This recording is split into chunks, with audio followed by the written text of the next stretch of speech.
talking to you about trigonometry. So here we go. Now, before I get started, I'd like to point out, no, I'm not going to teach you everything about trigonometry. That would take far too long to put in one video. But, what I am going to teach you is more about the trigonometric functions. Alright, to start off, I'm going to talk about the basic trigonometric functions. And these are sine, cosine, and tangent. Now, you should recognize all of these. And if you don't remember, sine is opposite over hypotenuse, cosine is adjacent over hypotenuse, and tangent is opposite over adjacent. And what this looks like, say, in a triangle, right there, and this is our angle in question. This is the opposite, this is the hypotenuse, and this is the adjacent. So sine would be that over that, cosine would be that over that, and tangent would be that over that. Alright, now what you may not know is there are actually 3 other trigonometric functions. Don't worry, they're not that complicated, but they are cosecant, secant, and cotangent. Alright, now, as I said, they're not that complicated, because cosecant is pretty much the inverse of sine, and that is hypotenuse over opposite, h over o, while secant is the opposite of cosine, which is hypotenuse over adjacent, and cotangent is the opposite of tangent, and that is adjacent over opposite. So, with our triangle again, that is the same angle in question, got opposite, or hypotenuse, and adjacent.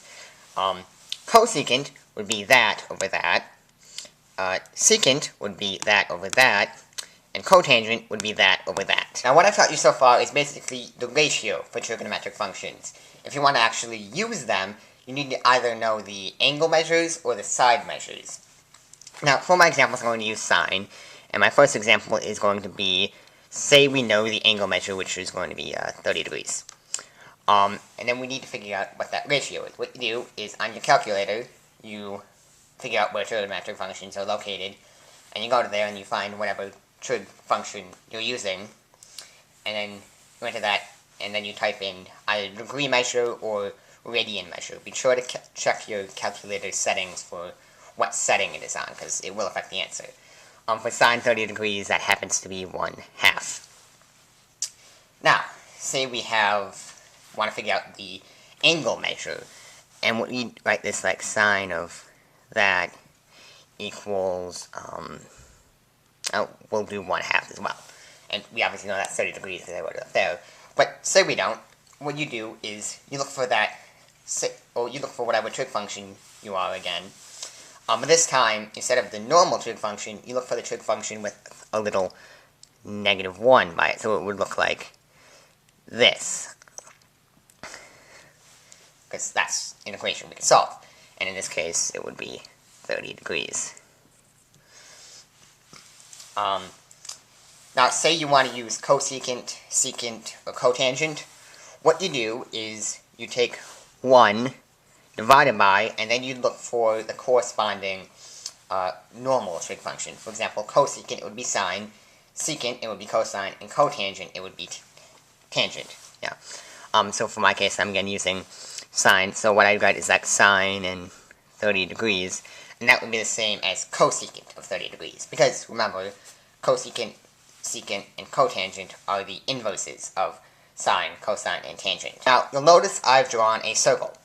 And what this is it's a unit circle, and it's called that because the radius is 1 unit. For example, from here to here, which is the length of the radius, is 1, 0, which is 1 unit. In fact, anywhere on the circle where it meets will be 1 unit. Now, you may be wondering what this has to do with trigonometry, and that's what I'm about to explain. Now, we're going to give us this triangle here, and I know it's not really to scale, but we're going to call this 30 degrees. Now, first off, the hypotenuse is always the radius. The angle in this question is always at the origin.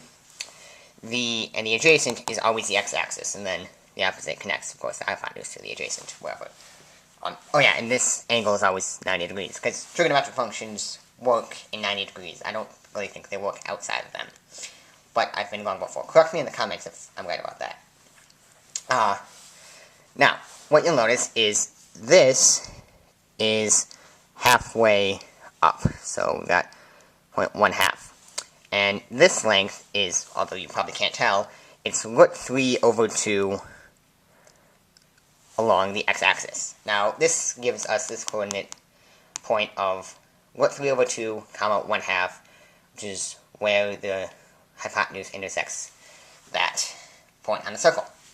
Now, you'll notice that's also similar to this length being 1/2, this length being what 3 over 2, and of course this being 1, because that's radius, which is sine functions, because as I showed in the previous examples with how to use sine functions, the sine of 30 degrees is 1/2, which is opposite over hypotenuse, and anything over 1 is itself. So, that's actually how it works. What we do is we draw the unit circle, and then we put it at a certain angle, and where it intersects, we get the length of the x-axis and the length of the y-axis. And I'll point out that, so cosine would be x, and sine would be y, and that's pretty much how we figure it out. And tangent would be y over x, because, you know, opposite over adjacent.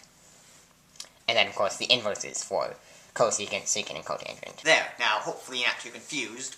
If you're not, now you know the 6 trigonometric functions, how to use them, and how they're figured out with that unit circle. Now, if you are confused, feel free to watch it a couple more times, or leave a question in the comments, and I'll try and respond to help explain it better. Yeah, hope you enjoyed the video, and see ya!